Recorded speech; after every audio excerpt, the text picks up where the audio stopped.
So hello, everyone. Thank you for joining us on this beautiful summer night in June for this presentation of how to run a meeting and conduct a public hearing.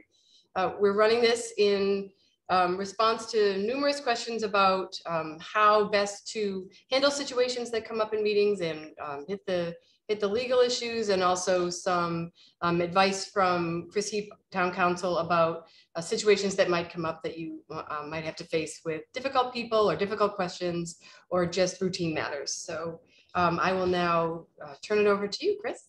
Thank you. Thanks, Kate. And thanks to everyone in attendance for being here tonight. Been looking forward to this since we started talking about it a couple months ago.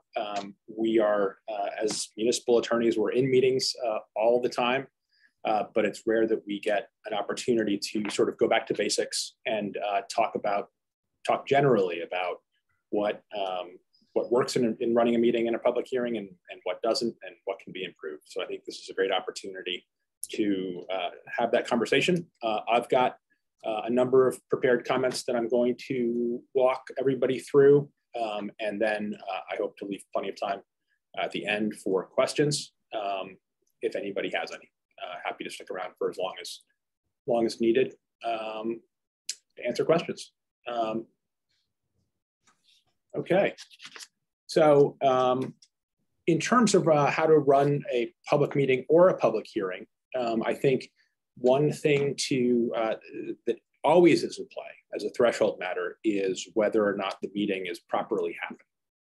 And one thing that needs to be done in advance of any meeting or public hearing is there needs to be some notice provided in advance of the meeting. With respect to any meeting, the open meeting law requires that every meeting of a public body be posted on an agenda at least 48 hours ahead of time, not including weekdays or holidays. Every particular matter that the chair anticipates is going to be discussed at that meeting needs to be included on the agenda. Therefore, if a topic is within your board's jurisdiction and is not listed on the agenda, just as a general rule, that is something that the board should refrain from talking about until some later time when it can be put on the agenda and properly posted. One exception to that general rule is in the case of emergency meetings, but those come up rarely, and emergency is narrowly defined. So I wanted to note that exception, but I don't want anybody to latch onto that as a way of adding things to the agenda after the 48-hour window is closed. Now that's the general rule for meetings. For public hearings, there is an additional notice requirement that must be followed. I'll pause here and anticipate the question, what is the difference between a meeting and a public hearing? And it's not actually that easy to define precisely what a public hearing is, because there are various types and they happen under various statutes, regulations, and bylaws. The appeals court has said that what the elements of a hearing are will vary with the nature of a proceeding. So there is some difference there.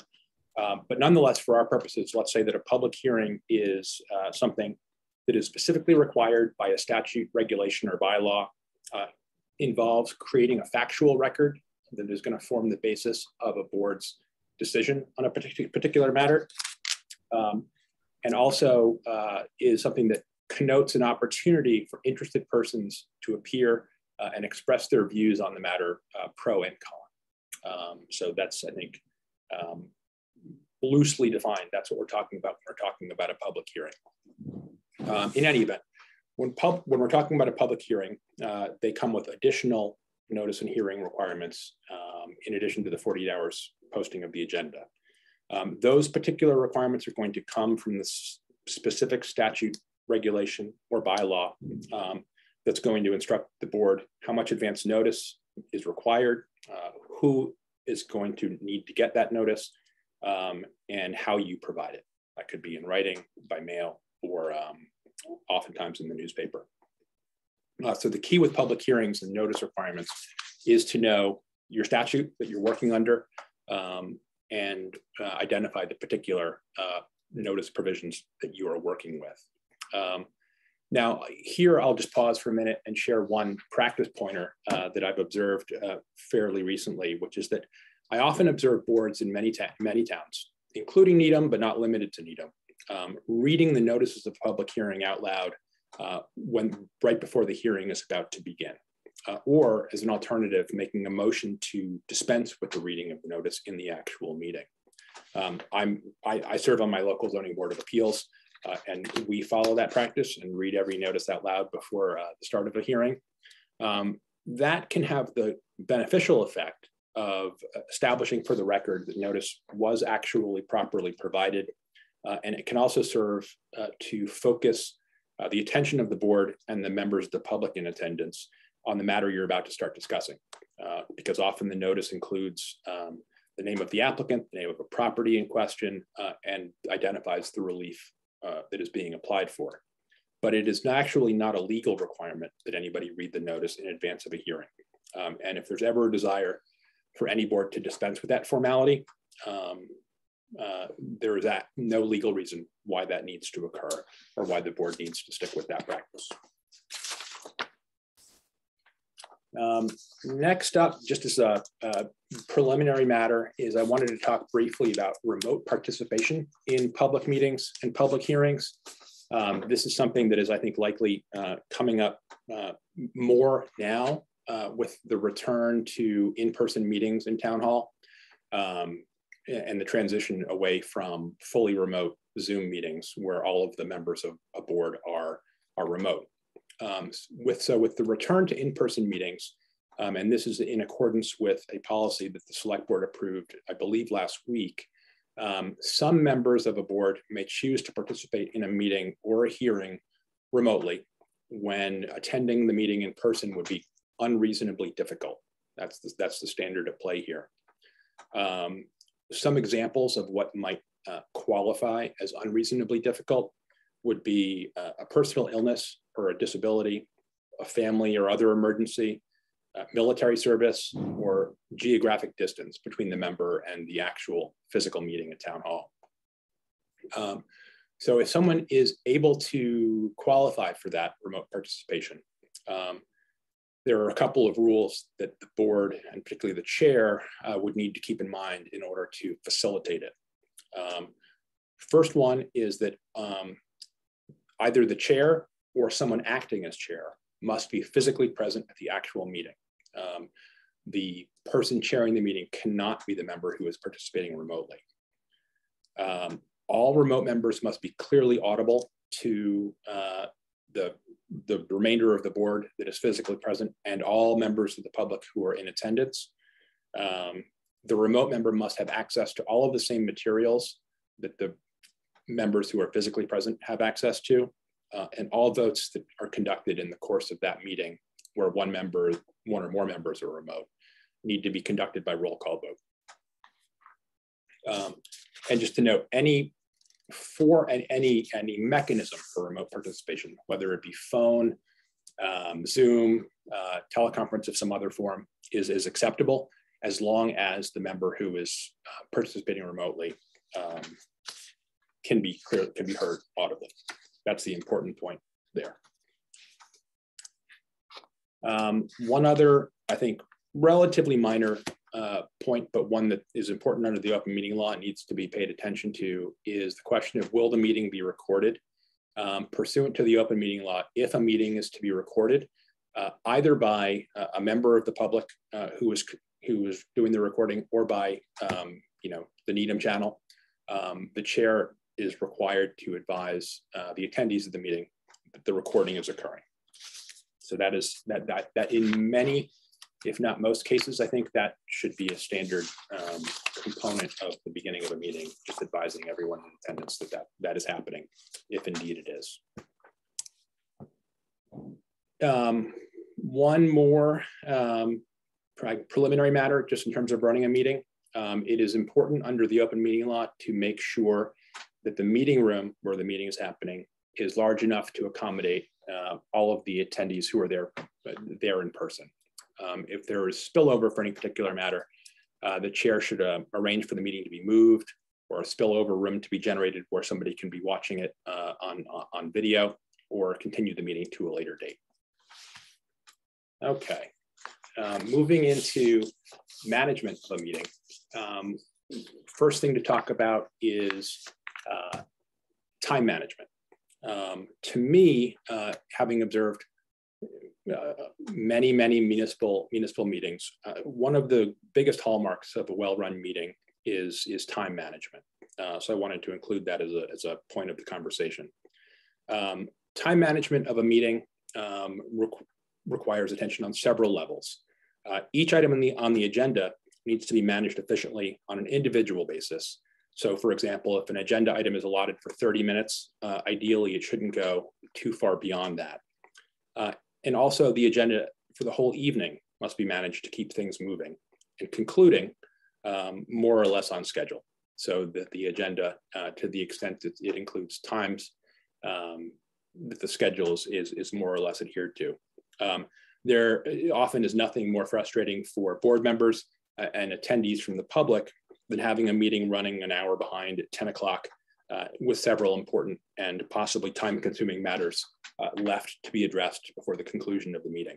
And now sometimes that is unavoidable and there's nothing that can be done about it, but there are things you can do to keep things moving. Some points that we've identified are the chair can work with staff to set realistic expectations about how long a particular matter will take. Always pay attention to how many items are left on the agenda for the remainder of the evening, and how much meeting time you realistically have left before the meeting is going to have to conclude.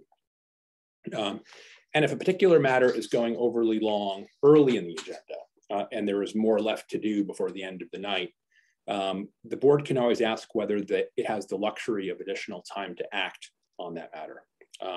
If so, you can always consider the option of continuing the matter for 2 weeks or until the next meeting, and have the applicant or whoever is presenting come back if you need to turn to the remainder of your agenda at that point. Sometimes it is not necessary to allow the discussion to stretch out for as long as people want to talk if there is more to be done before the conclusion of the night. And I think lastly, if you're going to continue a particular matter to a later date in a meeting or a public hearing, it is always best to clearly identify what it is you want the applicant or presenter to provide to your board before they come back, and set expectations for what's going to happen next. Next up is preparing for your meeting or hearing. This is obviously very important, and I think there are a couple of key components to adequate preparation for a board meeting or hearing. Number one, if you're serving on a board in Needham, in my experience, you're likely going to be receiving a fairly substantial meeting packet several days before your meeting. I think this mostly goes without saying, but board members should always review everything included in their packets ahead of time. Nothing contributes more to a well-run, efficient meeting than having a board that is generally familiar with the particular matter before the meeting even starts. So the volume of written materials that I think board members are being presented with is large, and I think increasing in recent years. I don't know quite why that's true, but I do believe it is accurate. So the key there is just acquaint yourself with all of the written materials before the meeting actually begins. Second, and I think this one's very important and often doesn't get paid enough attention to, is board members should refamiliarize themselves with the standards that they are operating under on each particular matter. Typically, for many things that a board is going to have to deal with, there is a standard of review or a legal standard in play. For example, a special permit granting authority is going to have specific review criteria contained in the zoning bylaw that it is going to apply. A ZBA being asked to grant a variance has several statutory requirements they need to apply, such as shape of a lot, topography of a lot, soil conditions. So there's always, or often rather, there is a legal standard at play. And I think far too often board members can engage in review that is overly general or worse, strays beyond the jurisdiction of that particular board or that particular bylaw that they're operating under. So where your jurisdiction is created by statute or bylaw, the standards are right there in those documents. And in my experience, even veteran board members can sometimes sort of informally lose sight of the criteria that they're tasked with applying and resort to a more general analysis than the bylaw might normally call for. So I think the key point here is to keep your eye on what it is you are deciding and the specific standards for deciding it, and have your bylaw or regulations or statute readily at hand for reference. That typically has the effect of focusing the conversation within the meeting, preventing the board from getting into the weeds and contributing to an efficient and successful meeting and better decisions.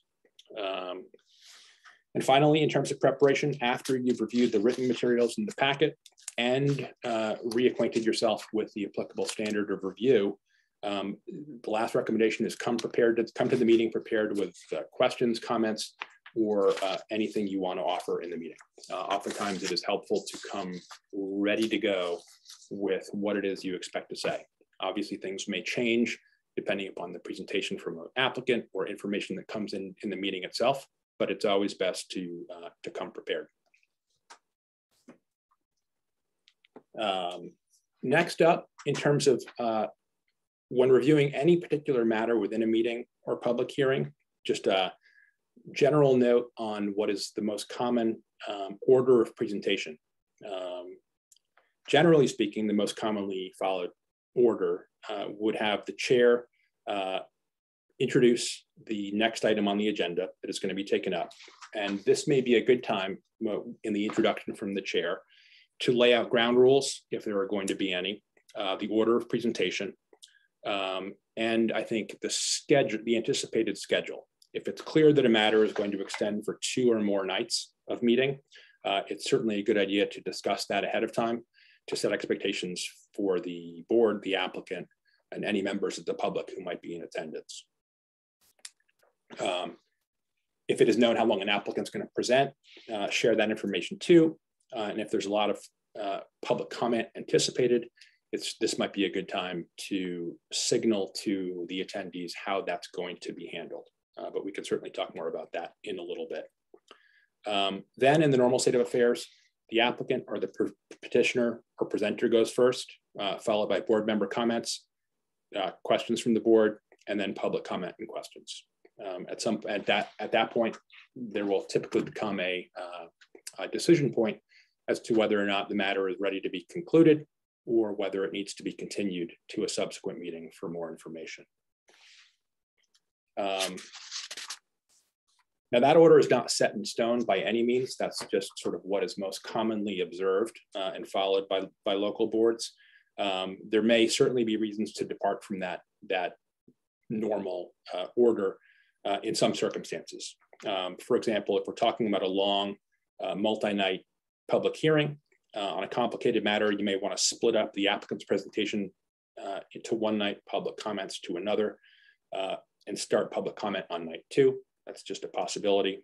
You may want to split up various substantive parts of a applicant's presentation over the course of multiple nights with, let's say, traffic being discussed one night and landscaping or open space or other components of a project being discussed at various other stages.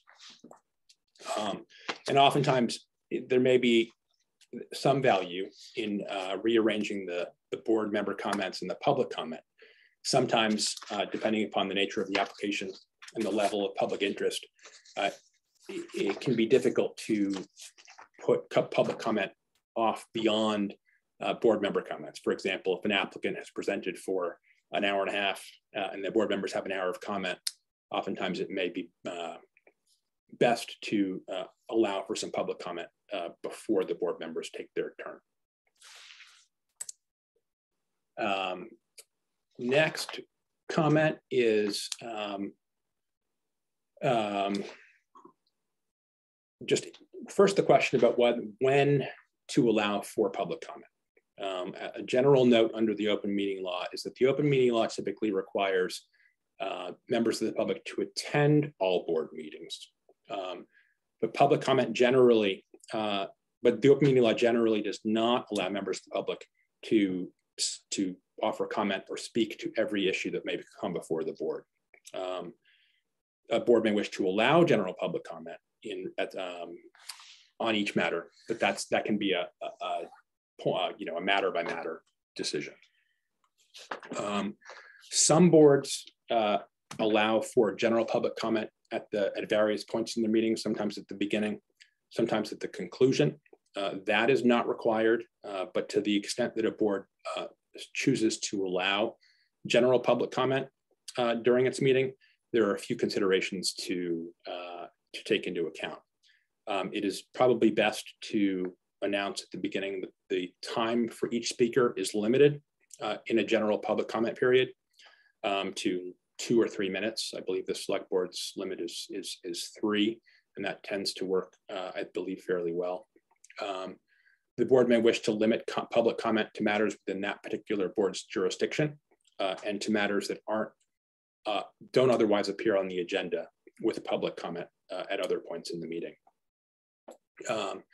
If you're allowing for public comment in a meeting, it is generally important not to interrupt or cut the speaker off except in exceptional circumstances, which would really include threats or incitement or other forms of speech not protected by the First Amendment.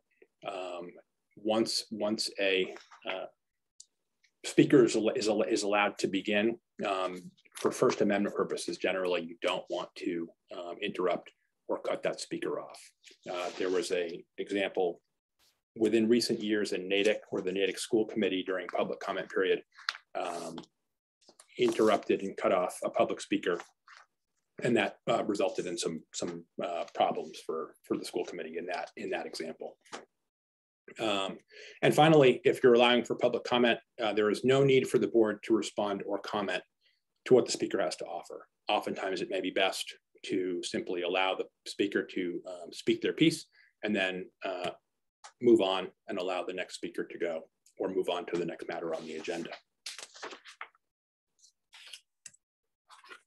Okay, so that last sort of set of comments was really related to meetings that are not public hearings. In those, oftentimes you do not need to allow for public comment. Public hearings are certainly different. One of the hallmarks of a public hearing is that they do offer an opportunity for interested parties to speak and address the board. So there's a couple of important tips on how to manage public comment when it is required to be allowed. And those are: speakers should identify themselves for the record. All comments, and this is probably the most important one here, all comments should be addressed to the chair. A public hearing is a time for persons to address the board and to convince the board that it should or shouldn't take a particular action. A public hearing is not, or should not be, a conversation between various people in attendance.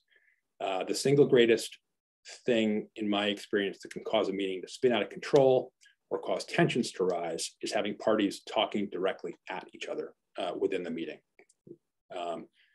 So I would emphasize that all comments should be directed to the chair.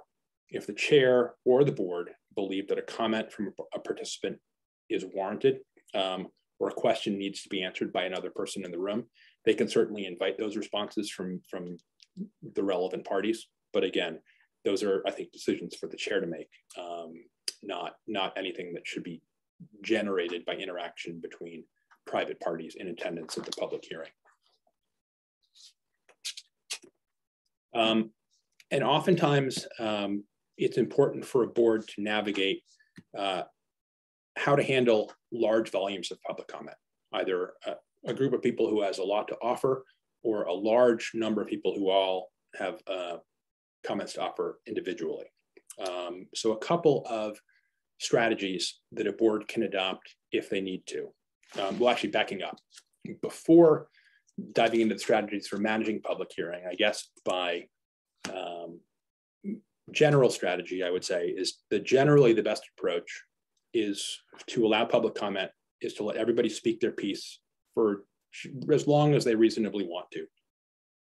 In the vast majority of cases, there may be no need to manage the public comment, and you can just let people, offer their comment, and the meeting will still conclude or be run on a timely basis.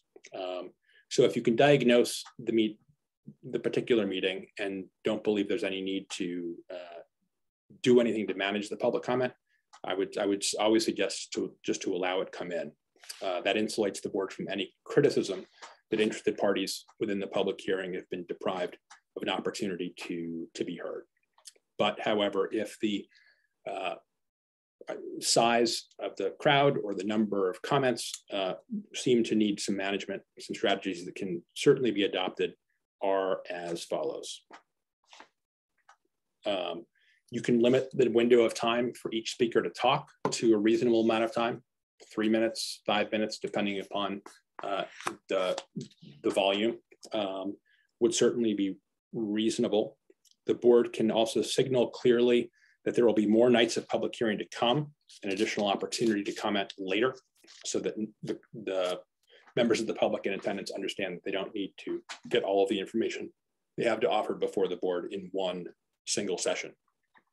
The board may wish to consider asking for written comments in the gap in time between the first night of hearing and the second night of hearing. Written comments can allow the meeting, submitted outside of the meeting, can allow the meeting to run more efficiently. The board may wish to discourage repetitive comments or discourage comments that are not relevant to the specific decision criteria that the board is going to be applying at the conclusion of the hearing. And finally, the board, I think this is probably normal practice in Needham, but the board, to the extent the board is able, publishing all of the documents that are going to be discussed at a meeting well ahead of time is helpful. It allows members of the public who are interested to review all of the factual materials, and in many cases answer questions offline before they are actually need to be posed, in the meeting itself. So publishing those documents ahead of time can often allow the public comment and questions from the public to move more smoothly.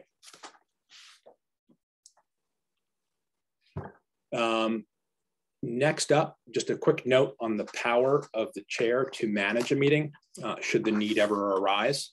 The chair has the legal authority, clear legal authority, to manage every meeting that is occurring. The open meeting law, in addition to creating all sorts of legal hoops that we need to jump through every day, actually gives significant power to the chair to help manage the meeting. And Chapter 30A, Section 20G, which is a part of the open meeting law, contains the following provisions. Specifically, no person can address a meeting of a public body without the permission of the chair. And at the request of the chair, all persons shall be silent. So that's point number one. The open meeting law specifically prohibits any person from disrupting the proceedings of a public body. And finally, if after a clear warning from the chair, a person continues to disrupt the meeting, the chair may order the person to withdraw from the meeting and may authorize a constable or other officer to remove that person from the meeting. So that last point, I think, should only be used in exceptional circumstances, when a person is not allowing the meeting to continue. But it is a tool that is available to the board. If there is cause to believe ahead of a meeting that this last provision may need to be invoked, probably makes sense for the chair to reach out to the chief of police ahead of time and arrange for someone to be in attendance. And oftentimes, lastly, it's possible to recess the meeting short of actually kicking somebody out. That often has the effect of defusing any disruption or tension that may arise.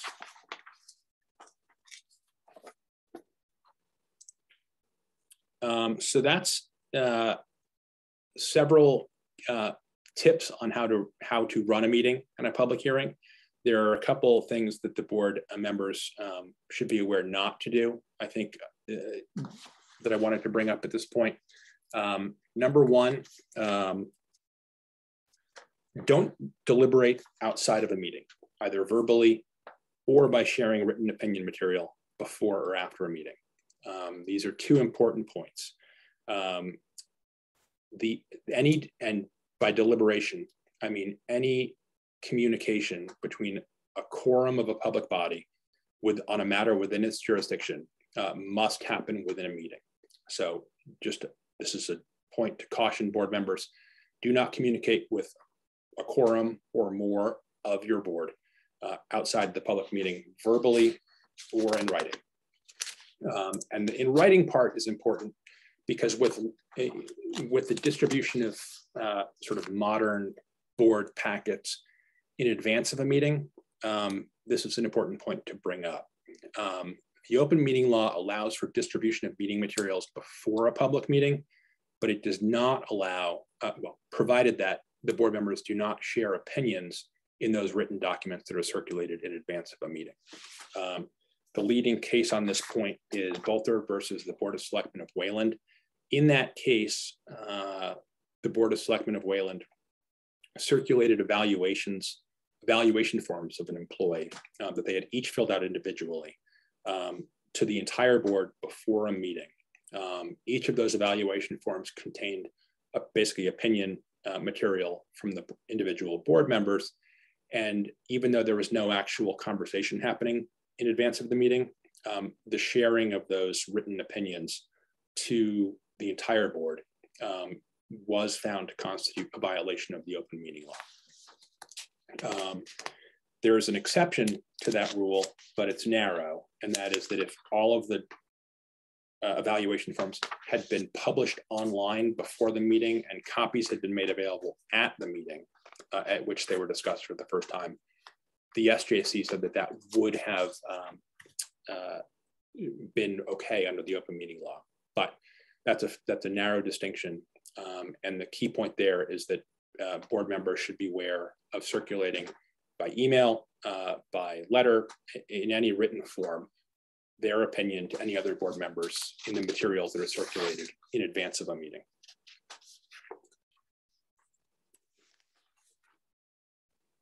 Also, on the second on the list of things not to do before or after a public meeting, a meeting or a public hearing, is I would caution in many circumstances communication between individual board members and private parties outside of a public meeting should be avoided.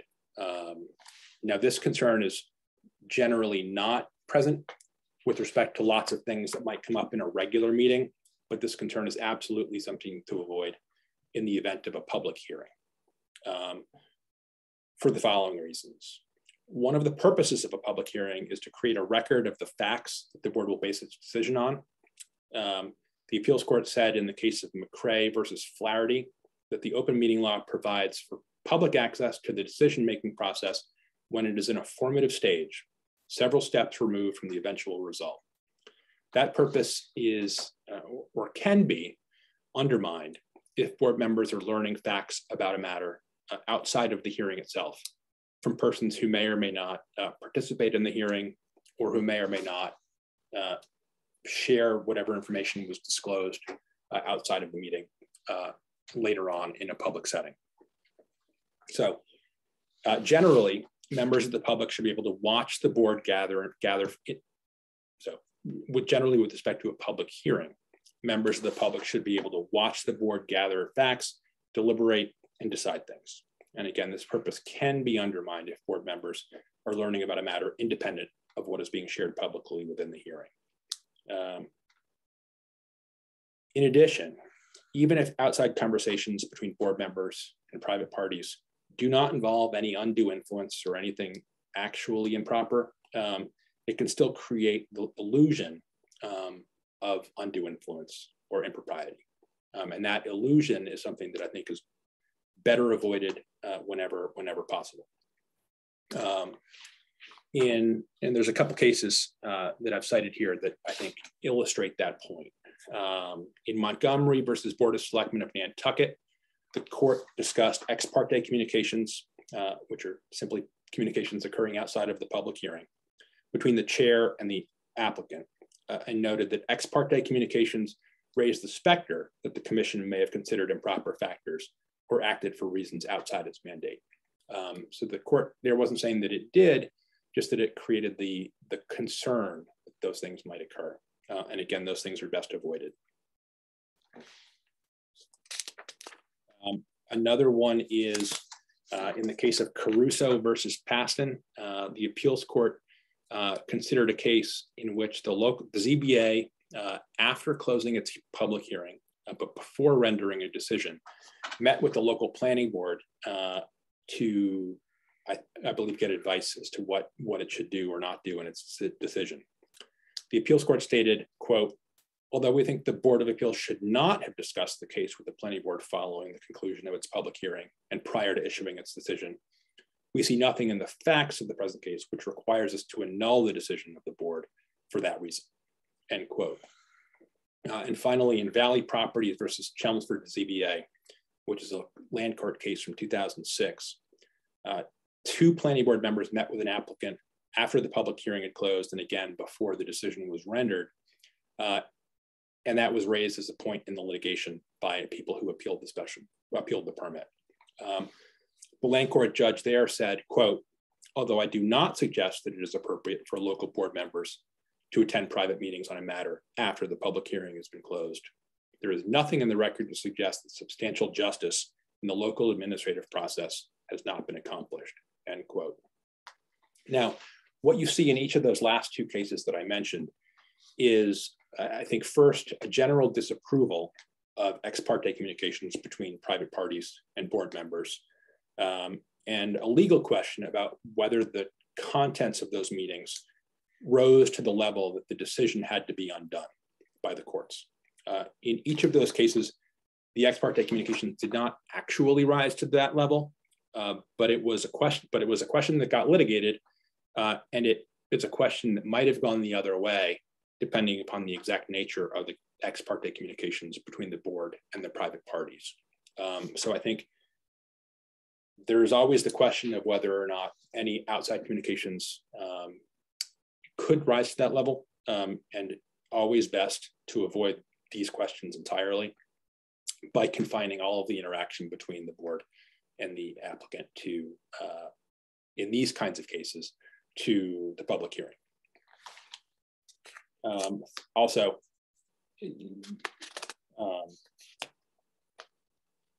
to the extent ex parte communications between board members and private parties do occur, well, backing up, in the event of any appeal, and this is something boards often have to think about when they're rendering a decision on complicated or controversial topics, an appeal is always a possibility.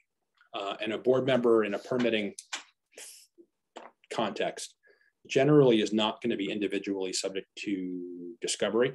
But I think that is likely to be tested if there is proven to be ex parte communications between the board member and a private party. I think those are much more likely to be matters that are inquired into in subsequent litigation.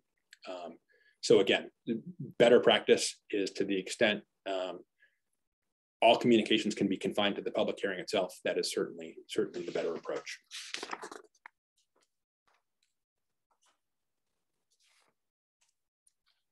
And that is the conclusion of my prepared comments about how to run a meeting or a public hearing. But I certainly invite any questions that anybody who's been listening might have.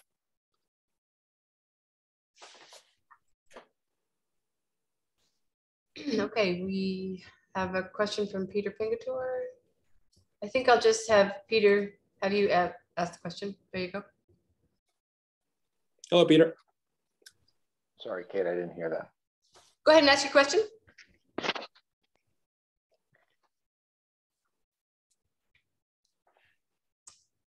Peter, you're on mute unless that's my problem. I did hear you a minute ago.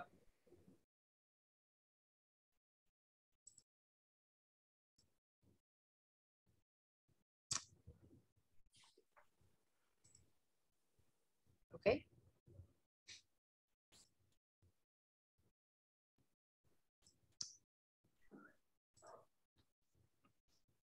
Laura, are you available to speak? I am. Can you hear me? Yes.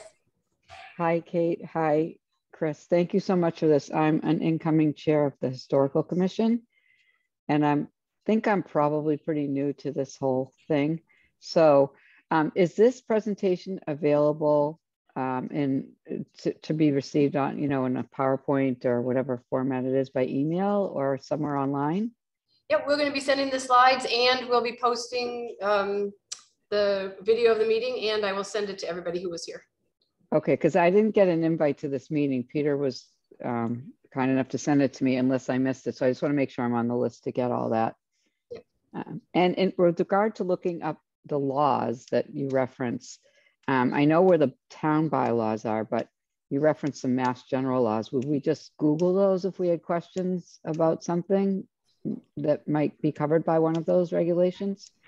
You can certainly do that, but I think also it's certainly easy enough for us to point someone to the general statute that they're operating under. So if it would be no trouble and not terribly time consuming to share that with you. That would okay. I could always do that. No problem. Thank you. And would I just email you with that question, or how would I do that if I may, Chris? I would start, Laura, with your staff liaison, which I believe would be Cecilia. That's for CPC. What about historical? Oh, is it sorry. Miles? No, that's okay. I'm on both. Right. Kristen Scoble. Kristen. Okay, great. Thank you so much. Yeah. Peter, are you there now? I'm here. Can you hear me? Yeah. Yes. All right. Sorry, the sound buds somewhere or another failed me. Okay. So Chris and Kate, thanks for this information. I have a couple of questions regarding, questions and time limits. So if we put time limits on people's comments, how do you square that with this case that you referenced, where if we cut off a speaker, it could be somehow or another implicate the First Amendment? So is it fair to actually put time limits, or we just can't be arbitrary, or what is the standard? So time limits are, I believe, perfectly fine. I think, and I guess I'd throw in the caveat that I think time limits are fine where needed. They're not always needed, and if they're not needed, you don't necessarily need to apply them. The interruption that I spoke of, which occurred during the Natick School Committee meeting, was, I believe, the speaker was cut off because the board either disagreed with or didn't want to hear the substance of the comment. So it wasn't a 5 minutes and you're done. It was they'd had enough of the comment that was being offered. And the danger there is sort of not allowing communication based on its substance is gonna run into some First Amendment issues. I think that's the distinction there.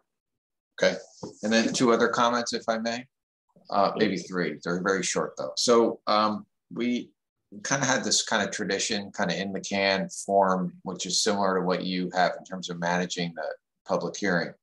But when we have questions, we take them, but we say we'll deal with them at the end of the presentation to the degree that we can answer them.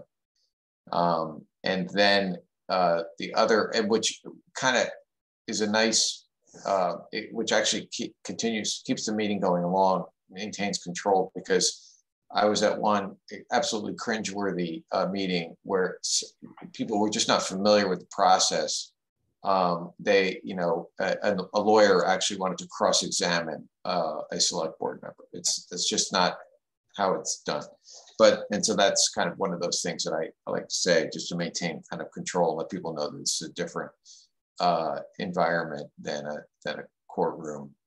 And then on the time limits, the other thing that that we do is give people an opportunity to speak again at the end after everyone has spoken. And if we still have time, you can come back up and speak.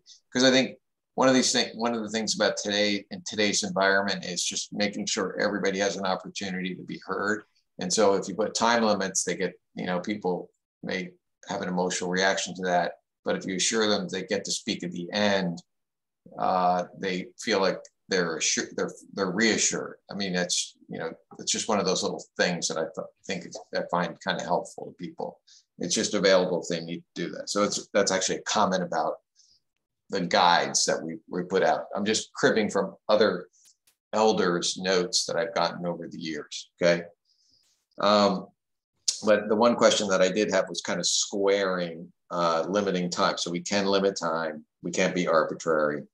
And those are really my comments. Oh, I know the last thing on remote participation. I think we need, if I have a meeting tomorrow night, for example, and I think I may have said it's hybrid. I think I know I made at least one comment to one member, but so are we now under the new regime where we have to have a quorum physically present along with the chair? Not yet, but okay. we may be soon.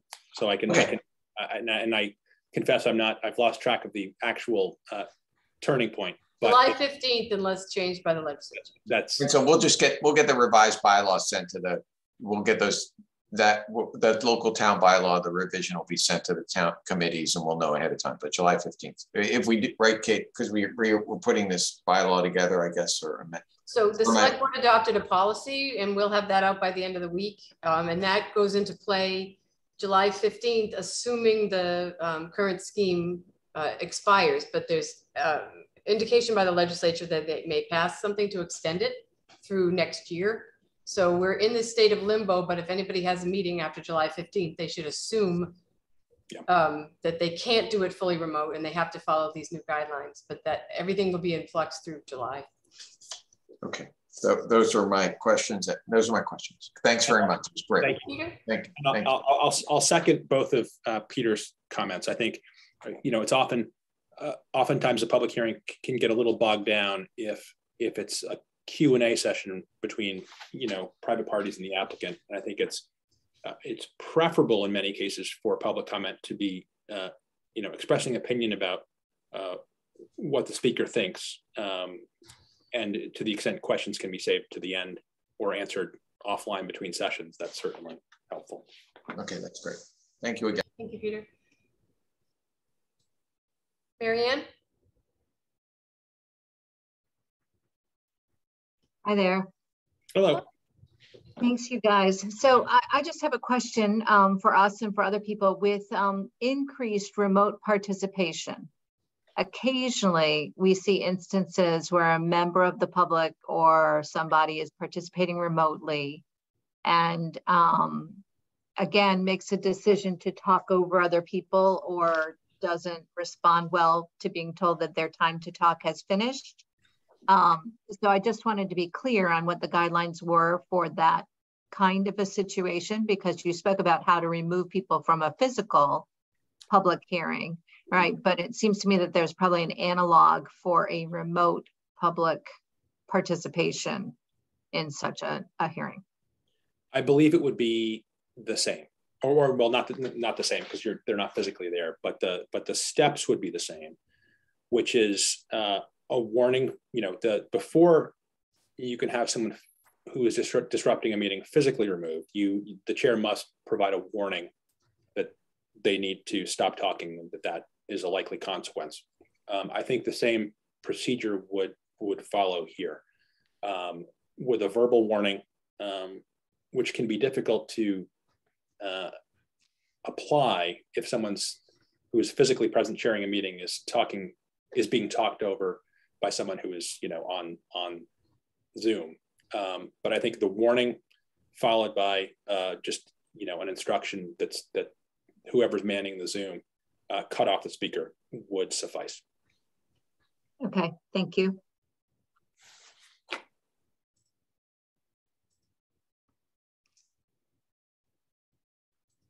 Laura, did you leave your hand up or did you have another question? I do not. My apologies. I meant to lower it. Sorry. I should have been watching. Thank you. Reg Foster. Hello, can you hear me? Yes. Yes. Yes. Great. Hi, everybody. So I've got a three, so you can cut me off of my 3-minute limit when you see fit here. First, I'd just like to ask Chris to elaborate on, unless I missed it in your presentation, serial communications among committee board members. You know, board member A talks to board member B about something they care about, and then talks to board member C, and then B talks to C, and so forth and so on. Would you elaborate on that? Would be my first question. Sure, and that is what you have described is a violation of the open meeting law and should be avoided. It is, as I probably said, it's only an open meeting law violation if a quorum or more of a board engage in communications outside of a public meeting. So if 2 members of a 5-member board talk and it stops there, and that's the last of it, that is not technically an open meeting law violation. But if board member number 1 communicates with board member number 2, that conversation ends, and then board member number 1 goes off and talks to board member number 3 about the same thing and solicits their opinion about a matter within their jurisdiction. That is sort of graduated to a serial communication between 3 board members, even though the 3 were never in the same room or are ever on the same email chain. So yes, serial communications can take it from less than a quorum to more than a quorum and result in an open meeting law violation. Did that answer your question, Reg? Sure. Yeah. There's a wrinkle of that I won't get into, but the second one I would talk about, or maybe the second and third one, is sort of best practices for receiving board materials ahead of the board meeting for board members and members of the public. And so that would be part one. There is, in my monitoring of other boards, there's been some terrific progress made where you get the whole board packet ahead of time, many days ahead of time, and other boards that don't quite kind of dribble things out right up to the wire, so to speak here. So what are best practices there? I think that's often dependent upon a couple of factors, including the volume of information that needs to be distributed to the board, and I think available staffing for any particular board.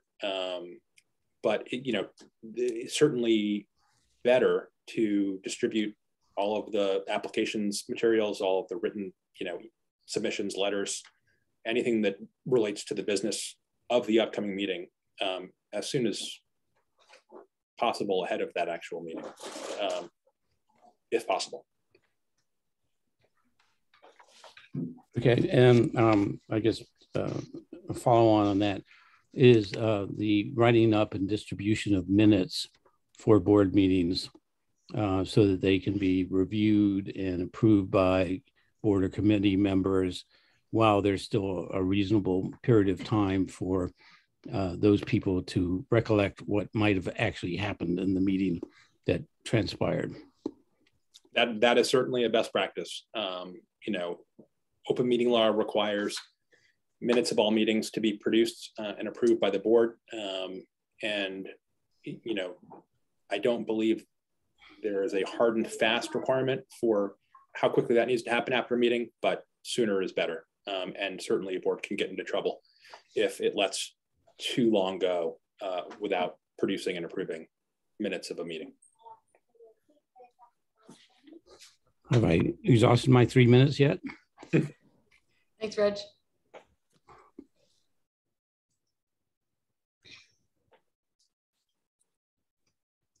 I'm assuming, Peter, you have your hand up. Do you wish to speak again?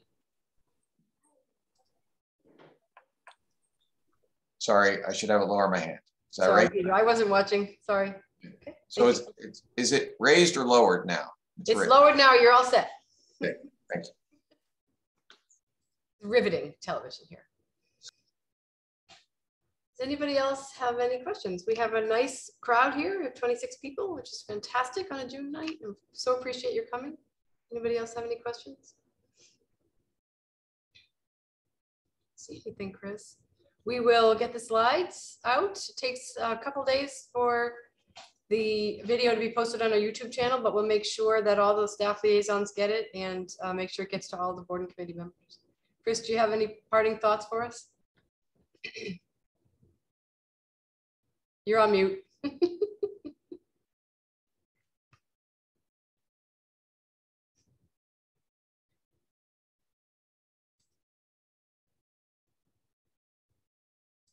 I don't know. Did I? Thank you. I accidentally muted myself and then I couldn't undo it. But no, nothing further from me. I just want to thank everybody for attending, and thanks, Kate, for letting us have this conversation. It's great. Thanks, everyone. Have a great summer. We'll plan another one of these sessions next year, Chris. If people have ideas for topics, let me know. Yeah, let's start talking about topics now. Great.